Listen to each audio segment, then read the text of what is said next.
వైఎస్ఆర్సీపీ పార్టీకి సంబంధించినటువంటి విజయభాస్కర్ అనే వ్యక్తి బీసీ నాయకుడిగా చలామణి అవుతున్నాడు. అతను ఒక యూట్యూబ్ ఛానల్ని నడుపుతున్నాడు. దీన్ని సబ్స్క్రైబ్ చేయండి, లైక్స్ చేయండి అని చెప్పి రోడ్ల మీద అందరినీ అడుగుతూ ఉంటాడు. ఇతని గత చరిత్ర మీరు చూసినట్లయితే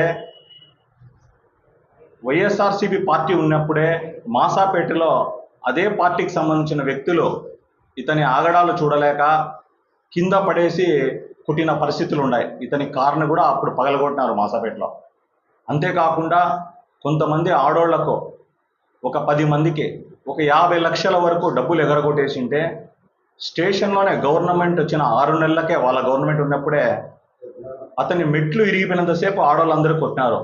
ఆ రోజు ఆ పార్టీలో ఉండే నాయకులకు ఇతను బీసీ అనే విషయాన్ని మర్చిపోయినారేమో అనుకుంటున్నాను. ఈరోజు ఇతను ఎంతోమంది ఆడవాళ్ళతో, పేద మహిళలను లొంగపరుచుకొని వాళ్ళని వాడుకుంటూ వాళ్ళతో ఒక వ్యభిచార గృహాన్ని కూడా నడుపుతున్నాడు. అటువంటి వ్యక్తిని ఆ పార్టీ ఏ విధంగా అతను వాళ్ళ పార్టీకి సంబంధించిన బీసీ నాయకుడని చెప్పుకుంటున్నారో అర్థం కావట్లేదు.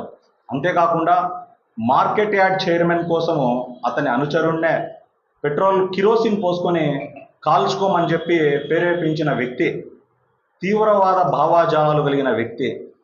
ఇతనికి ఏం కావాలంటే ఎప్పుడు కూడా పబ్లిసిటీ అవసరం. ఈ రోజుపై అతన్ని కొట్టినారు అంటున్నారు.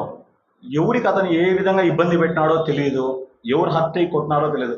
కనీసం అతను కొట్టినట్టుగా ఒక ఎవిడెన్స్ కూడా లేదు. 4 గోడల మధ్య అతను ఏమంటున్నాడు, నాకు వచ్చి ఎవరో ముసుగేసుకొని కొట్టినారంటున్నాడు. తలకు తప్పక గాయం ఎక్కడా కనపడలేదు, ఆ రక్తం కనపడుతుంది. ఇంట్లో వస్తువులు అతనే పగలగొట్టుకొని అతనే తలకు కొట్టుకొని బయటికి వచ్చి నాకు కొట్టినారని చెప్పిన పరిస్థితులు కూడా ఉండొచ్చు.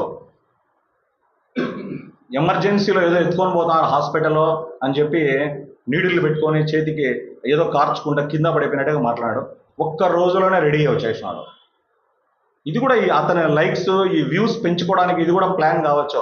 లేదు ఎవరి దగ్గరనో మెహర్బానీ కోసము అతను ఇటువంటి పని చేసిండొచ్చు. అంతేకాకుండా వాళ్ళ వైఎస్ఆర్సీపీ పార్టీకి సంబంధించిన లీడర్ల దగ్గర లక్షలు దున్నేసినారు. జగన్మోహన్ రెడ్డిని కలుపుతానని చెప్పి, అప్పట్లో మంత్రుల్ని కలుపుతానని చెప్పి వీళ్ళందరినీ అక్కడ పోయి తీసుకొని పోవడము, ఈ పని ఆ పని చేస్తానని ఫోటోలు తీసుకోవడము, రావడము, ఇట్లా ఎంతో మందికి మోసం చేసిన చరిత్ర కలిగిన వ్యక్తి విజయభాస్కర్ అనే వ్యక్తి. ఇప్పుడుండే నాయకులు చూస్తా అంటే ఇతను ఏదో జాతీయ నాయకులు అని చెప్పి అతన్ని హైలైట్ చేస్తూ అంతర్జాతీయ నాయకులు అయిపోవాలని చెప్పి ఇప్పుడు ఉండే వాళ్ళ నాయకులంతా ప్రెస్ మీట్లు పెడతారు. ఇది ఎట్లుందంటే 100 ఎలకలు తిన్న పిల్లి వచ్చేసి నిన్ననే శాకాహారిగా నేను మారిపోయినానని చెప్పి చెప్పినట్టుగా ఉంది. గత ప్రభుత్వంలో మీరు చూసినట్లయితే వైసీపీ కార్యకర్తలు అందరూ టీడీపీ కార్యకర్తల్ని ఎన్నో విధంగా ఇబ్బందులు పెట్టినారు. ఇండ్లలో దూరి కొట్టడం, ఆస్తులు పగలగొట్టడం, ఇట్లా డైరెక్ట్గా టీడీపీ పార్టీ ఆఫీస్నే పగలగొట్టిన పరిస్థితి ఉంది విజయవాడలో. ఇతను ఇప్పుడు శ్రీకాంత్ రెడ్డి గారి మనస్తత్వం గురించి ఇతను ఏదో ప్రెస్ మీట్లు పెడుతున్నారు. మీరు గమనించినట్లయితే ఇంతకుముందు నా మీదనే చూడండి, నా మీద మా తమ్ముని మీద ఒక 65 ఏళ్ల ముస్లాంని రేప్ అటెంప్ట్ చేసినామని చెప్పి నా మీద కేసు పెట్టినారు. అంబేద్కర్ విగ్రహానికి రిప్రజెంటేషన్ ఇస్తే ఒక కేసు పెట్టినారు. కోవిడ్ టైంలో ఎంఆర్ఓ ఆఫీస్లో మాస్క్ పెట్టుకోలేదని కేసు పెట్టినారు. నేను ఈ కేసులు పెట్టారే ఒక 2 నెలలు నేను ఊర్లో లేకుండా ఉంటే, చిన్న మండలంలో ఏదో ఉరుసు దగ్గర గలాటా చేసుకుంటే నేను కూడా లేను, దాంట్లో కూడా ముద్దాయి. ఎన్ని విధాల క్షోభ ఇబ్బంది పెట్టినారంటే అన్ని విధాలుగా టీడీపీ కార్యకర్తలందరినీ ఇబ్బంది పెట్టినారు. ఆ రోజు శ్రీకాంత్ రెడ్డి ఇట్లాంటి ముసలి కన్నీరు కార్చాలి. ఆ రోజు నేను నిజాయితీ వంతునని చెప్పి చెప్పుకుంటున్నాడు. అంతేకాకుండా స్థానిక ఎలక్షన్లు జరిగినాయి. ఒక్క నామినేషన్ అన్నా వేయించినారా వీళ్ళు? నామినేషన్లు వేసిన ప్రతి ఒక్కరిని కొట్టి తరిమేసినారు, నామినేషన్లన్నీ చించేసినారు. నా కుటుంబం నుంచి నేను పోటీ చేసినాను. నేను, మా భార్య, మా అమ్మ ముగ్గురం పోటీ చేసినాం. ఆ రోజు సాయంత్రమే కొత్త రూల్స్, ఎవరికి లేని కొత్త రూల్ వీళ్ళు తెచ్చినారు. సాయంత్రానికినే ఏజెంట్ల ఫారాలు మీరు ఫిలప్ చేయాలా అని చెప్పినారు. 6 గంటలకే మా దగ్గర ఏజెంట్ల ఫారాలు కలెక్ట్ చేసి 8 గంటలకు వీళ్ళందరినీ బైండ్ ఓవర్ చేసి వీళ్ళు ఏజెంట్గా కూర్చోకూడదని చెప్పినాడు. సరే, అది అయిపోయింది, ఏదో చేసాం. 9 గంటలకు వేరే ఏజెంట్లను పెట్టుకుంటే నైట్ 1 గంటకు వచ్చి ఆ ఏజెంట్లను ఎత్తుకొని వెళ్ళిపోవడం పరిస్థితి. ఎలక్షన్లో ఏజెంట్లు కూడా, ఎలక్షన్ నడుస్తూ ఉంది, మా అమ్మని కింద కూర్చొని వీళ్ళంతా చైర్స్లో కూర్చున్నారు ఒక వార్డులో అయితే. ఆమె కన్నీరు పెట్టు. మా మిస్సెస్ని అయితే బూత్లో నుంచి బయట తోసేసినారు. మా నాన్న ఇప్పుడు నాకే ఇప్పుడు 43 ఏళ్ళు అంటే ఆయనకు ఒక 60 ఏళ్ల నుంచి అందరికీ నాలెడ్జ్ ఉంటాడు. అతనికి ఓటు హక్కు లేదు అంటాడు. ఓటు తీసేసినామన్నాడు. ఎంతో ఆయన క్షోభ అనుభవించి ఆ ఎలక్షన్ జరిగిన కొన్ని రోజులకి ఆయన చనిపోవడం కూడా జరిగింది. ఆయన చెప్పిన మాటలు కొన్ని ఏమంటే, రే అందరిలాగా మిమ్మల్ని నేను పెంచినాను, నా కుటుంబాన్ని తెచ్చి రోడ్డును పెట్టేసినావు అని చెప్పిన పరిస్థితి ఉంది ఆ రోజు.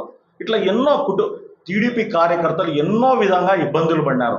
ఆ రోజు ఇదే శ్రీకాంత్ రెడ్డి మైనారిటీస్ ఎవరైనా ఓట్లు, మేము మైనారిటీస్గా ఉన్నాం కాబట్టి మైనారిటీస్ ఓట్లు వేయడానికి వస్తే గడ్డం ఉంటే వాళ్ళని బయటికి తోసేసిన పరిస్థితి జరిగింది.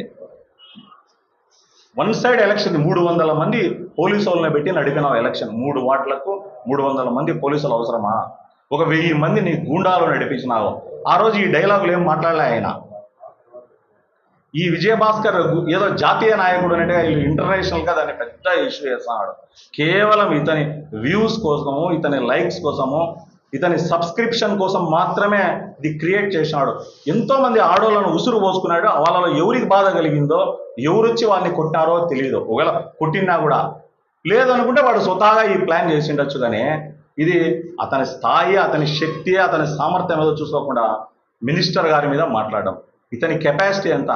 అప్పట్లో మీరు చూసినట్టయితే 2014లో 13లోనో బస్సులో దొంగతనాల కేసులో కూడా ముద్దాయి ఇతను బీసీ నాయకుడు అని చెప్పుకుంటూ ఎంతో మంది దగ్గర డబ్బులు వసూలు చేసినాడు. మంగళ కులానికి సంబంధించిన కొంతమంది వ్యక్తులు వచ్చేసి ఒక మీటింగ్ పెట్టుకోన్నారు. ఇతను పోయి వాళ్ళ కుటుంబం, వాళ్ళ ఆ క్యాస్ట్కి సంబంధించిన ఇంటర్ఫియర్ చేయడం వల్ల వాళ్ళు ఏం చెప్పినా అంటే డైరెక్ట్ స్టేట్మెంట్ ఇచ్చినారు. నువ్వేమన్నా మాకేమన్నా పుట్టినావా, మా కమ్యూనిటీలో మాలో అందరిలో క్రైసిస్ తెస్తాను అని చెప్పి విభేదించిన పరిస్థితి కూడా ఉంది. ఇటువంటి వ్యక్తి కోసము దీన్ని ఏదో ఇంటర్నేషనల్ జాతీయ ఇష్యూని చేస్తున్నారు. ఇదందరూ ప్రజలు గమనిస్తున్నారు. దీన్ని మీరేదో మెప్పు పొంది ప్రజల్లో సానుభూతి పొందాలనుకుంటున్నారు. కానీ బయట తిరిగి అక్కడెక్కడ గమనించినట్టయితే మీకు తెలుస్తుంది ఇది ఎంత పనికిమాలలో, ఏం పని లేక పద్దన్నే రోడ్ల మీద ఏం పని లేక ఇట్లాంటి పనులన్నీ చేస్తున్నారనే విధంగా ప్రజలందరూ అనుకుంటున్నారు. భవిష్యత్తులో డిపాజిట్లు కూడా మీకు గల్లంత అవుతాయి. ఆలోచించి ఇప్పుడైనా మంచి బుద్ధి మీకు దేవుడు ప్రసాదించి ఇప్పుడైనా మీ కార్యకర్తల్లోనే శ్రీకాంత్ రెడ్డి అనే వ్యక్తి ఒక గ్రామానికి నలుగురు లీడర్ని డెవలప్ చేస్తాడు. ఆ నలుగురిలో ఒకరికి కలుపుకోకూడదు. వీళ్ళు నలుగురు కొట్టుకొని వస్తూ ఉండాలా, ఇతను నలుగురితో బాగుండాలా. కొంతమంది వైసీపీ కార్యకర్తలే నాకు చెప్పిన పరిస్థితి ఉంది. సొంతం భార్యల తాలిబొట్లు కూడా మేము ఐకం పెట్టేసి రాజకీయం చేసినాం. ఇతని కోసం మమ్మల్ని అందరినీ వాడుకున్నాడు. గవర్నమెంట్ అసలు మా ముఖాలు కూడా ఇతను చూడలేదని చెప్పిన పరిస్థితి ఉంది. ప్రజలందరూ గమనించాలా, వీళ్ళందరికీ తగిన బుద్ధి చెప్పాలని చెప్పి తమ ద్వారా తెలియజేసుకుంటున్నాం.